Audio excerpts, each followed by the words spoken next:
Իրանի նախագահ Մասուդ Փեզեշքյանը հայտարարել է, որ իշխանությունները պատրաստ են լսել ժողովրդին եւ լուծել տնտեսական խնդիրները, կոչ անելով իրանցիներին դուրս գալ փողոցներ, հստակ արտահայտելու իրենց պահանջները եւ թույլ չտալու սադրիչներին անկարգություններ հրահրել։ Փեզեշքյանը նշել է, որ իրական ցուցարարները բողոք են հայտնում, այլ ոչ թե հրդեհում շուկաներն ու մզկիթները կամ կատարում հանցագործություններ։ Իրանում անկարգությունները կազմակերպվում են Ամերիկայի եւ Իսրայելի կողմից, նշել է նա։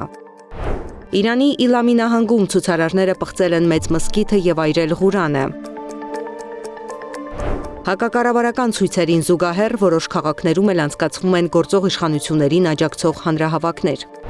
Միացյալ Նահանգների նախագահ Դոնալդ Թրամփը անդրադառնալով Իրանում տեղի ունեցող ցույցերին հայտարարել է. Միացյալ Նահանգները պատրաստ է օգնել Իրանին ազատության ձգտման հարցում։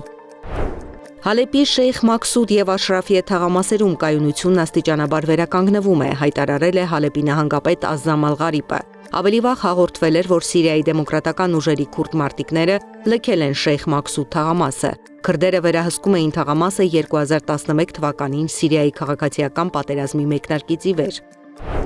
Կուբան տարիներ շարունակ ապրել է Վենեսուելայից ստացվող հսկայական քանակությամբ նավթի եւ փողի հաշվին։ Դրա դիմաց այն գաղտնի ծառայություններ է մատուցել վերջին երկու վենեսուելացի բռնապետերին, բայց այլևս այդպես չի լինի, հայտարարել է Թրամփը հավելելով. Կուբա այլևս նավթ եւ փող չի գնա։ Ես խստորեն կոչ եմ անում նրանց գործարք կնքել, քանի դեռ շատ ուշ չէ։